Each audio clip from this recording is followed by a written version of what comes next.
vamos nos preparar agora para o capítulo 3. Mas antes da gente começar, vamos falar um pouquinho do aprendizado que ficou do capítulo 2. O capítulo 2 ele fala de um novo mundo que se revela para o autor. Para nós também. É interessante a forma que ele descreve como a fé inabalável o ajuda a alcançar os objetivos que ele tem.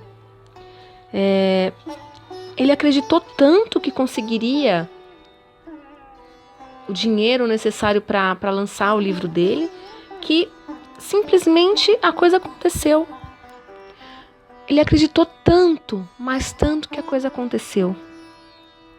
Ele acreditou naquele outro eu, que está lá no fundo do coração. Eu acredito naquele outro eu que todos nós temos, que vive dizendo para a gente continuar, para a gente seguir, para a gente olhar para frente, para a gente caminhar, que as coisas vão acontecer. As coisas às vezes estão tão difíceis, mas do nada as portas se abrem, de tanto que a gente acredita que vai acontecer, as portas se abrem e realmente acontece. E muitas vezes essas portas se abrem logo após uma derrota muito grande que nós temos. Aquela dificuldade terrível que nós passamos e mesmo assim a gente não perde a fé, não perde a esperança e as coisas acontecem. Só que tem que continuar acreditando. A gente tem que continuar com foco, tem que continuar pedindo, sabendo pedir, continuar fazendo por merecer. Aliás, a situação de fazer por merecer, ou até mesmo de às vezes ajudar outras pessoas, é bem interessante. Tem aquela máxima do é dando que se recebe, né? Às vezes a gente ajuda algumas pessoas na nossa vida, muitas vezes não esperando nada em troca. E no momento que nós mais precisamos de ajuda de alguém, ou de colaboração, ou de um ombro para chorar, ou de um ouvido para nos ouvir, ou até mesmo de um conselho, a gente sempre consegue isso de alguém. Quer seja aquele alguém que nós um dia ajudamos, quer seja um outro alguém. Então, é sempre bom a gente ajudar os outros e orientar, colaborar, que afinal de contas, se todos nós conseguimos chegar em algum lugar, é mais fácil juntos do que cada um puxando para um lado, não é? Pois bem, e é isso. Eu acho que a gente tem que continuar desejando ardentemente aquilo que nós queremos para as nossas vidas, não nos esquecendo de agradecer por tudo aquilo que nós temos, por tudo aquilo que nós já passamos, mesmo que tenha sido muito ruim, porque mesmo que tenha sido muito ruim, serviu para a gente tirar uma lição. Então, a gente tem que agradecer. E eu espero que vocês tenham feito aquele inventário de tudo que vocês têm na vida, que o autor tanto comenta no livro, né? Fazer um inventário daquilo que nós temos, fazer um inventário daquilo que nós desejamos. É bom a gente fazer um inventário, especialmente por escrito, para a gente utilizar a nossa memória visual também, né? E sinestésica, que a gente ver, sentir aquilo que nós temos e agradecer, parece que faz aumentar o desejo por coisas maiores, os sonhos. Agradecer é sempre bom. Então, vamos lá. Vamos agora respirar profundamente, inspirar e expirar, contando até 6 em cada uma delas.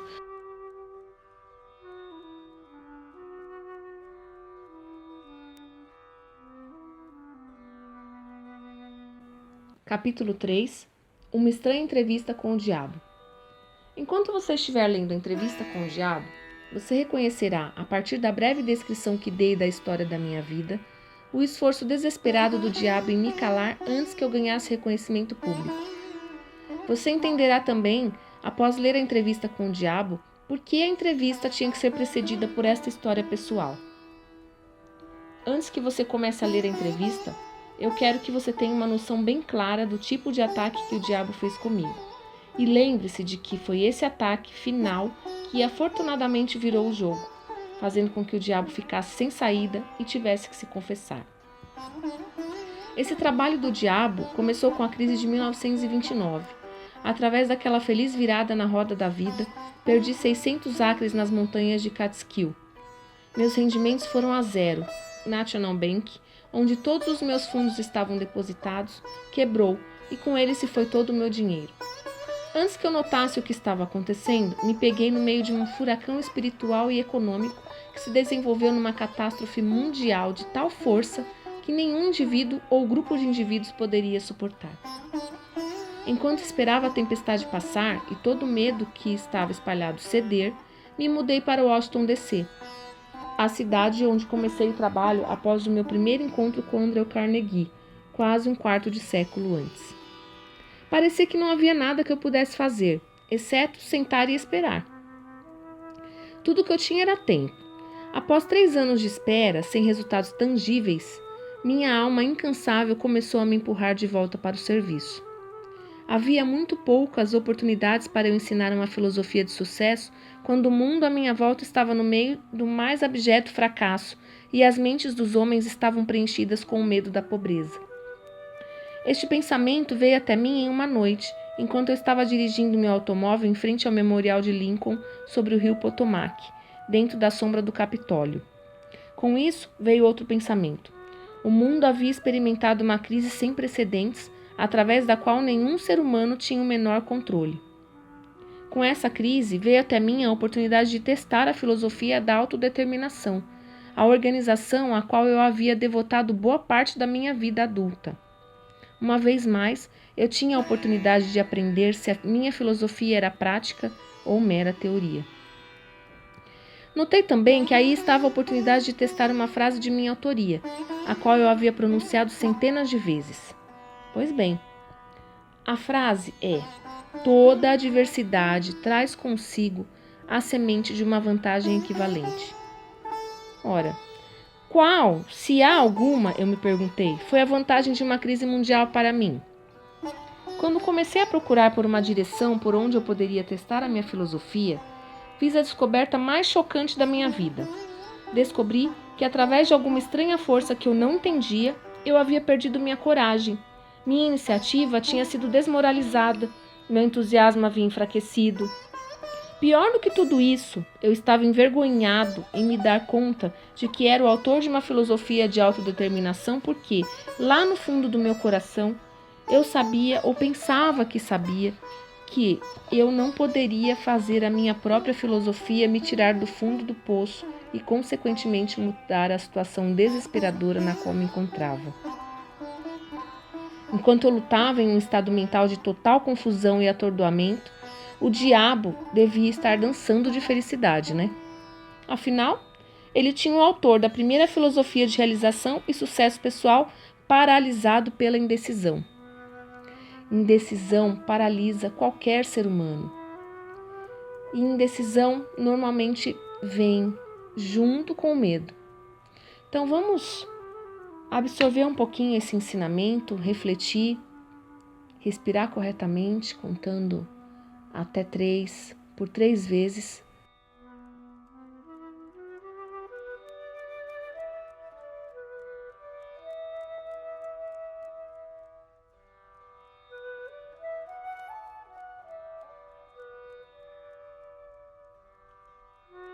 Mas os inimigos do diabo também deviam estar trabalhando.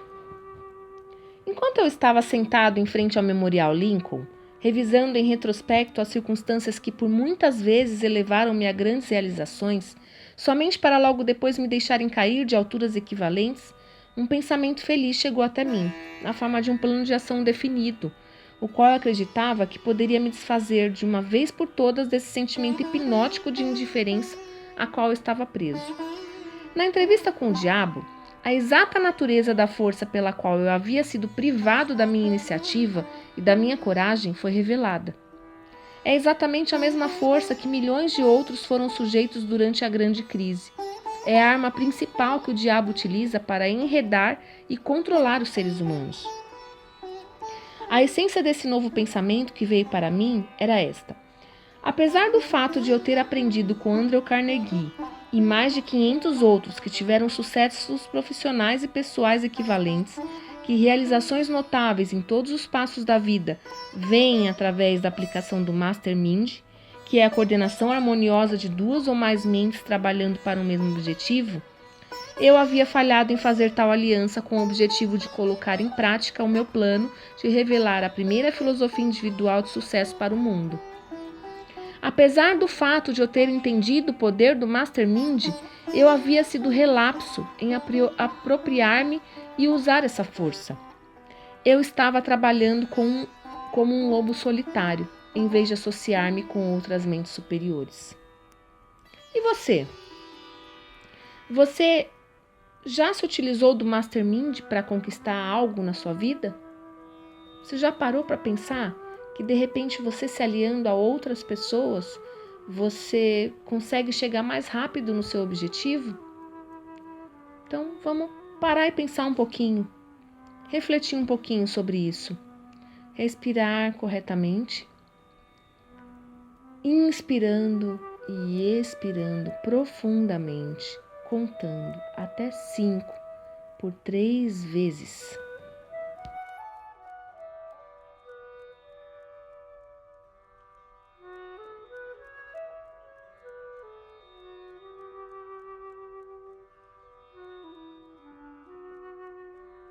Vamos agora brevemente analisar essa estranha entrevista que você está prestes a ouvir. Alguns irão perguntar após terminá-la: você realmente entrevistou o diabo ou você meramente entrevistou um diabo imaginário? Alguns talvez desejem a resposta a essa questão antes mesmo de começar a entrevista.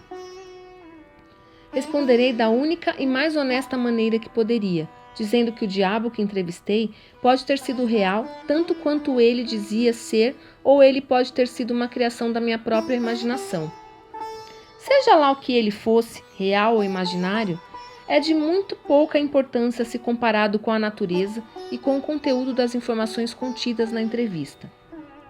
A questão realmente importante é esta: a entrevista contém alguma informação que possa ser realmente útil para as pessoas que estão tentando achar os seus lugares no mundo? Se ela possui esse tipo de informação, não importa se está contida na forma de um fato ou ficção, então ela deve ser séria e cuidadosamente analisada por meio de uma leitura muito atenciosa.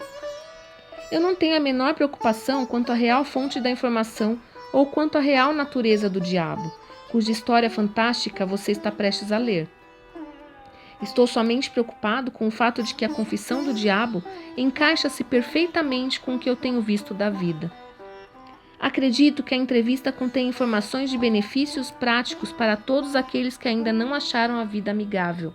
E a razão pela qual eu acredito nisso é que eu fiz com que o tema central deste livro me trouxesse toda a felicidade de que preciso, na forma que mais se encaixou na minha natureza.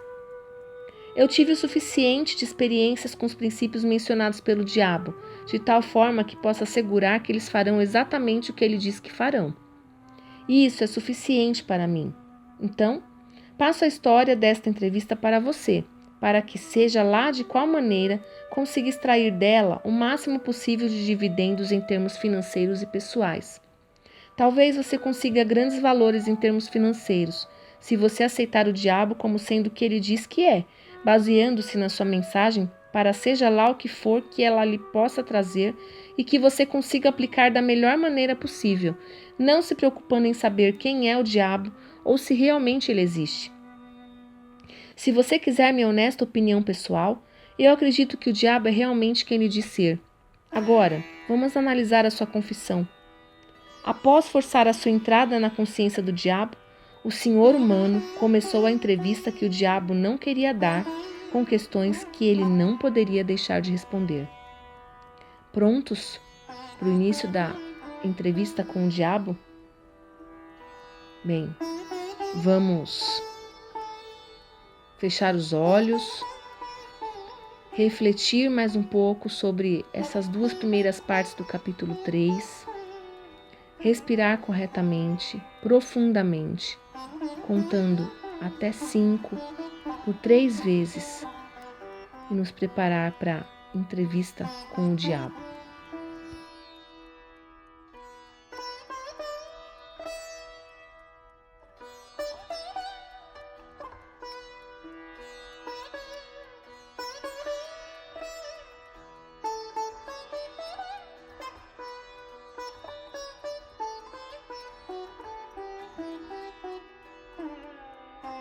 Aqui começa a entrevista com o diabo. Eu descobri o código secreto pelo qual tenho acesso aos seus pensamentos. Vim para lhe fazer algumas perguntas muito simples. Exijo que você me forneça respostas diretas e verdadeiras. Você está pronto para a entrevista, senhor diabo? Sim, estou pronto. Mas primeiro, você deve se dirigir a mim com mais respeito. Durante esta entrevista, você se dirigirá a mim somente como Sua Majestade.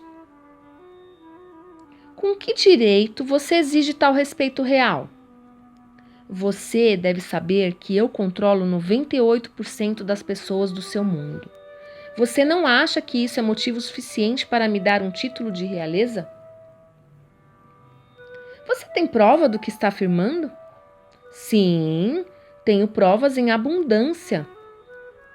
E no que consistem as suas provas? Consistem de muitas coisas. Se você quer respostas, você se dirigirá a mim como Sua Majestade. Algumas coisas você entenderá, outras não.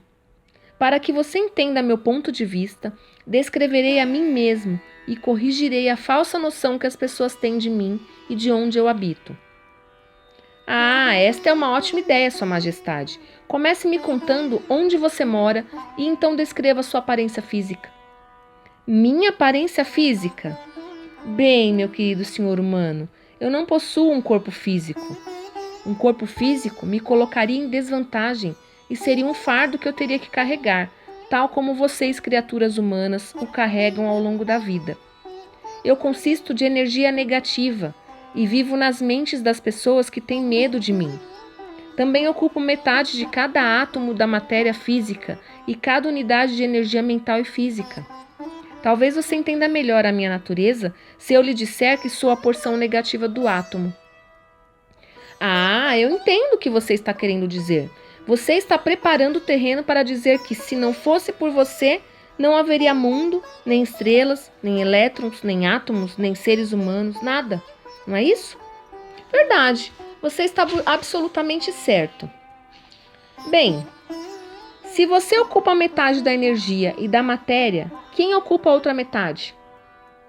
A outra metade é ocupada pela minha oposição. Oposição? O que você quer dizer com isso? A oposição é o que vocês humanos chamam de Deus. Então você divide o universo com Deus? É isso que você está dizendo? Não é o que eu estou dizendo, isso é um fato. Antes do final desta entrevista, você entenderá por que as minhas afirmações são verdadeiras. Você também entenderá por que elas têm que ser verdadeiras, ou não poderia haver um mundo como você o conhece, muito menos criaturas humanas como você. Eu não sou nem de perto uma besta com um garfo e um rabo pontudo, como todo mundo imagina. Tá, mas você controla as mentes de 98 em cada 100 pessoas. Você mesmo disse. Quem causa toda a miséria desses 98% do mundo controlados pelo diabo se não é você? Olha, eu não disse em momento algum que não sou a causa de toda a miséria do mundo. Por outro lado, me vanglorio disso. O meu negócio é representar o lado negativo de tudo, incluindo os pensamentos negativos de vocês humanos. De que outra maneira poderia controlar as pessoas? A minha oposição controla o pensamento positivo. Eu controlo o pensamento negativo. Ah, sim. Como você assume o controle das mentes dessas pessoas? Ah, isso é fácil. Eu simplesmente entro em suas mentes e ocupo o espaço que não é usado do cérebro humano. Eu planto as sementes do pensamento negativo nas mentes das pessoas, e dessa forma eu consigo ocupar e controlar o espaço. Você deve ter muitos truques e ferramentas pelas quais você ganha o controle e o acesso à mente humana. Bem, para ser claro, eu emprego truques e meios para controlar o pensamento humano. Os instrumentos que uso também são inteligentes. Pois bem, vá em frente e me descreva os seus truques inteligentes, Sua Majestade. Um dos mais astutos instrumentos que uso para o controle da mente humana é o medo. Planto a semente do medo nas mentes das pessoas e, conforme essas sementes germinam e crescem, através do uso contínuo dos pensamentos negativos, controlo o espaço que elas ocupam. Os 6 medos mais efetivos são o medo da pobreza, da crítica, da perda da saúde, da perda do amor, da velhice e da morte. Qual que é o maior medo que você tem na sua vida? Vamos parar só um pouquinho e refletir sobre esses questionamentos apresentados até agora. Qual desses 6 medos mais o ajuda a assumir o controle, Sua Majestade? O primeiro e o último, a pobreza e a morte. Em um momento ou outro durante a vida, amarro as pessoas através de um deles ou até de ambos. Planto esses medos nas mentes das pessoas de forma tão inexorável que elas acreditam que esses medos são sua própria criação.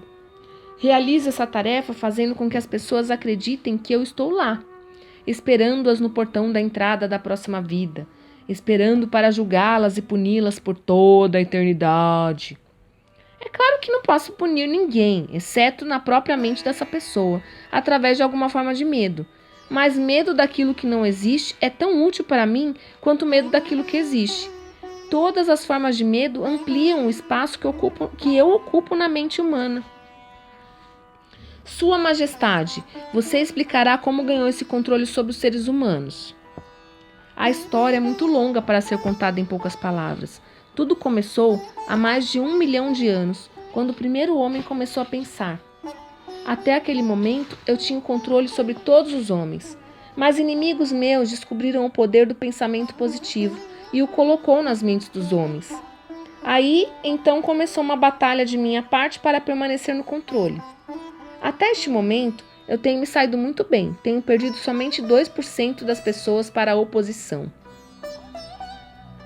E o que eu posso extrair da sua resposta é que os homens que pensam são os inimigos. Isso está certo? Isso não está certo, mas está correto. Me conte mais sobre o mundo em que você vive. Vivo onde quer que eu escolha. O tempo e o espaço não existem para mim.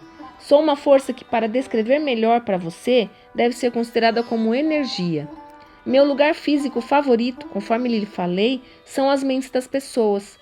Controlo uma parte do espaço do cérebro de cada ser humano. A quantidade de espaço que eu ocupo na mente de cada indivíduo depende do quanto e de que tipo de pensamento essa pessoa mantém em sua mente. Conforme já lhe falei, não posso, sob nenhuma hipótese, controlar uma pessoa que pense. Você fala da sua oposição. O que você quer dizer com isso? O meu oponente controla todas as forças positivas do mundo, tal como o amor, a fé, a esperança e o otimismo. O meu oponente também controla os fatores positivos de todas as leis naturais do universo, as forças que mantêm a Terra e os planetas e todas as estrelas de forma harmônica nos seus devidos cursos. Mas essas forças são ínfimas em comparação com aquelas que operam na mente humana que está sob meu controle. Como você pode ver, não tenho nenhuma intenção de controlar estrelas e planetas. Prefiro controlar as mentes humanas. Onde você adquiriu a sua força e de que maneira você a mantém?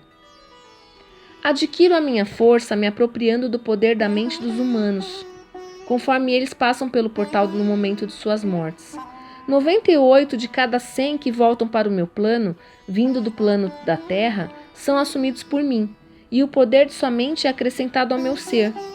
Pego todos aqueles que vêm com qualquer forma de medo. Estou constantemente trabalhando, preparando as mentes das pessoas antes da morte, de tal forma que eu possa me apropriar delas quando voltarem para o meu plano.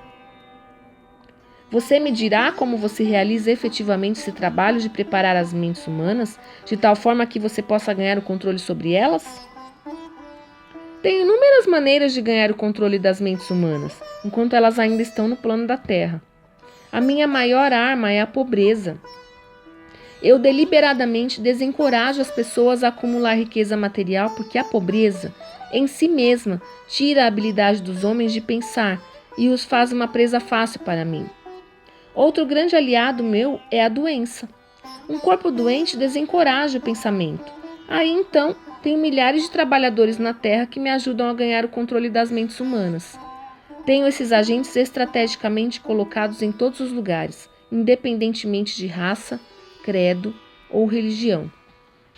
Você já se viu atormentado pelo medo da doença?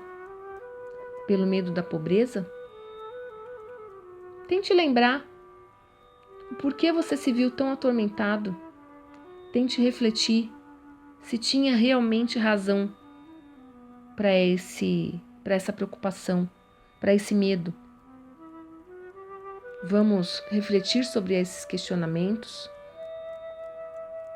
respirando profundamente, contando até 4, por 4 vezes em cada respiração.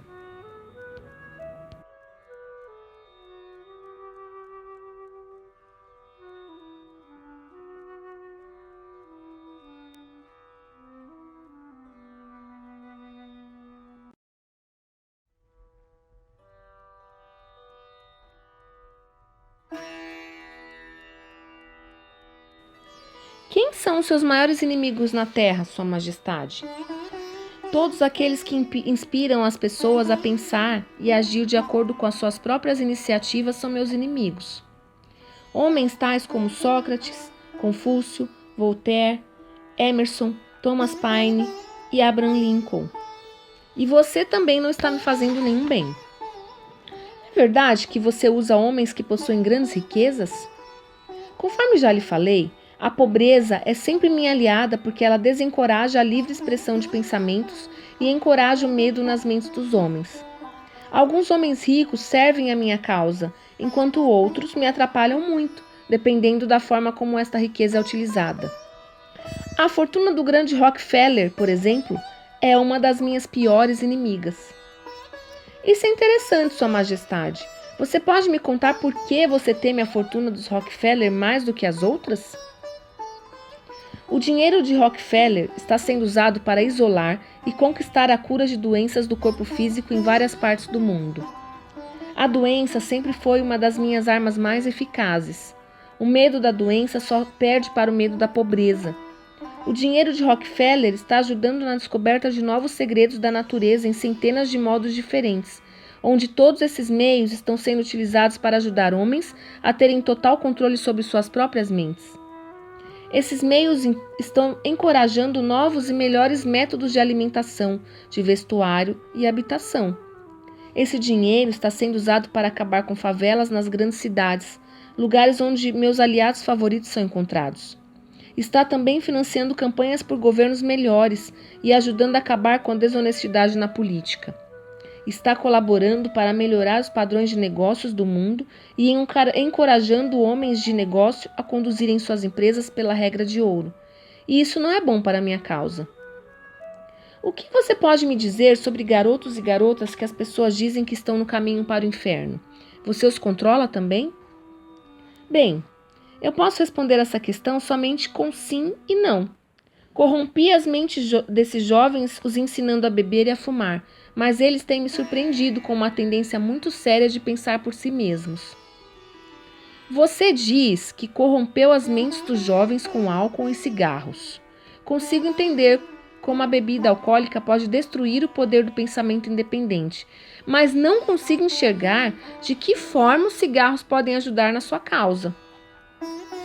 Você pode não saber, mas os cigarros quebram o poder da persistência. Eles destroem o poder da resistência, acabam com a habilidade de concentração. Eles matam e diminuem a imaginação e ajudam em muitos outros meios para que as pessoas não usem as suas mentes da forma mais efetiva. Você sabia que tenho milhões de pessoas, jovens e velhas de ambos os sexos, que fumam 2 maços de cigarros por dia? Isso significa que eu possuo milhões de pessoas que estão gradualmente destruindo seu poder de resistência. Um dia, adicionarei ao hábito de fumar cigarros outros hábitos destruidores de pensamento, até o momento exato de ganhar o controle de suas mentes. Hábitos vêm em pares, em trios e em quartetos. Qualquer hábito que enfraqueça a força de vontade de uma pessoa também abre portas para outros hábitos negativos possuírem a mente dessa pessoa.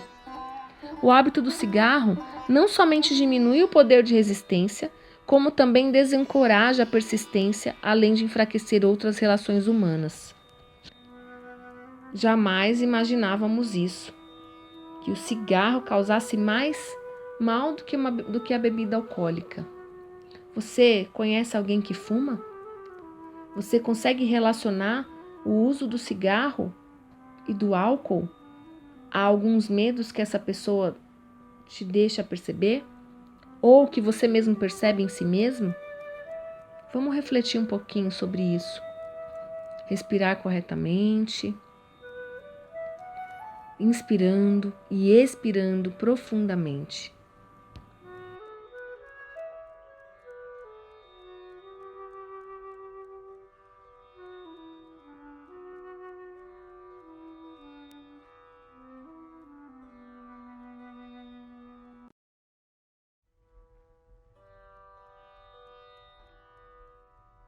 Quantos se entregam a esse hábito destrutivo de que você tanto se gaba? Olha, eu estou orgulhoso dos meus números.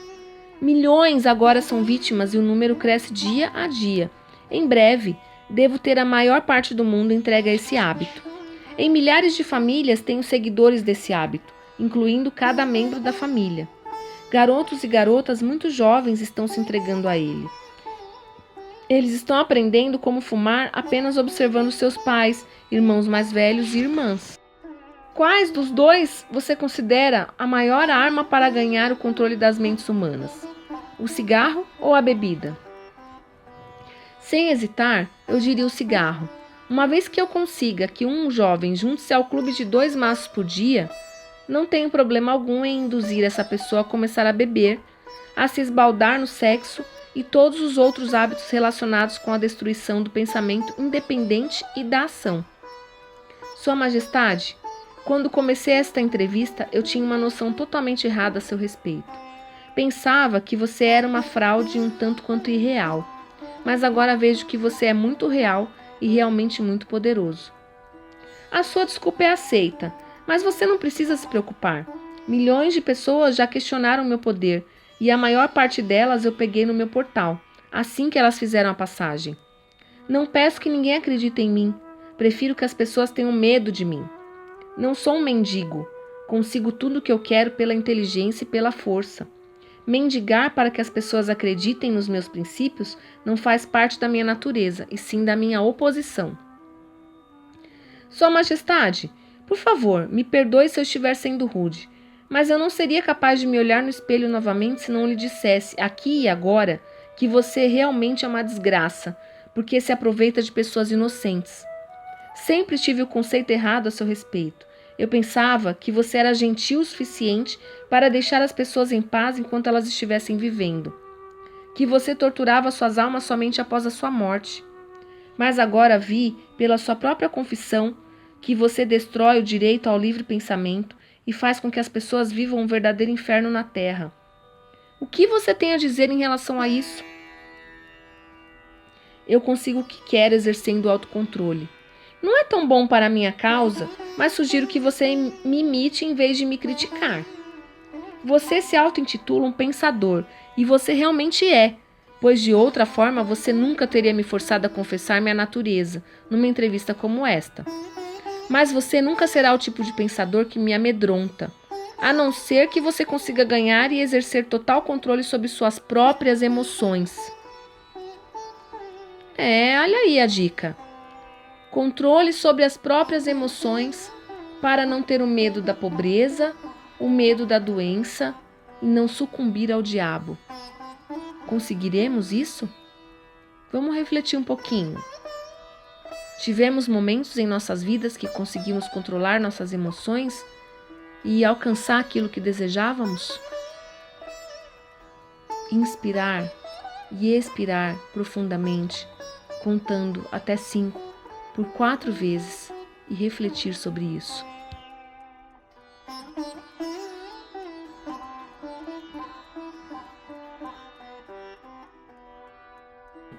Vamos nos afastar desse assunto de personalidades.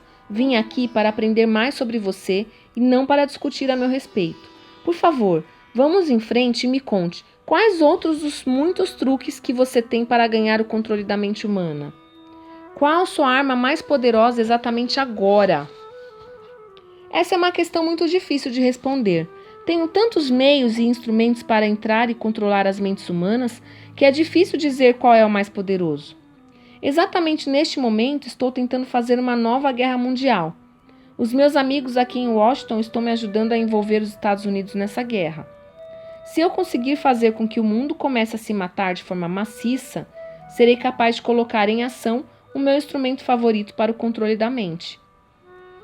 É o que você pode chamar de medo sistêmico generalizado. Usei este instrumento para trazer a Guerra Mundial de 1914. Também o utilizei para causar a crise econômica de 1929. E se a minha oposição não tivesse se adiantado a mim, neste momento eu estaria controlando cada homem, mulher e criança neste mundo. Você pode ver por si mesmo o quão perto eu cheguei para a dominação completa do mundo, aquilo por que venho lutado para conseguir há milhares de anos. Sim, estou entendendo. Quem não entenderia? Você é um manipulador muito engenhoso das mentes das pessoas. Você usa o seu poder diabólico somente em pessoas de posição privilegiada e de grande influência. Ah, não! Eu uso as mentes de pessoas de todas as classes. Na verdade, prefiro o tipo de pessoa que não pensa por si mesma. Consigo manipular esse tipo de pessoa sem nenhuma dificuldade. Eu não poderia controlar 98% das pessoas do mundo se todas fossem hábeis para pensar por si mesmas. Estou interessado no bem-estar de todas aquelas pessoas que você diz controlar. Por isso, desejo que você me conte todos os truques utilizados para entrar em controlar as mentes. Quero uma confissão completa, portanto, comece com seu truque mais ardiloso. Isso que você está me forçando a fazer chama-se suicídio. Mas eu não tenho o que fazer. Acalme-se. Colocarei em suas mãos a arma pela qual milhões de co-irmãos seus poderão se defender de mim. Parece que o Senhor Diabo, Sua Majestade, realmente está cedendo ao Senhor humano. E parece que esses últimos questionamentos retratam um pouco da nossa realidade atual, especialmente aqui no Brasil, que nós estamos passando a situação econômico-financeira e política. Então, vamos refletir sobre esse capítulo, respirar corretamente, inspirar e expirar profundamente, contando até 5 por 5 vezes.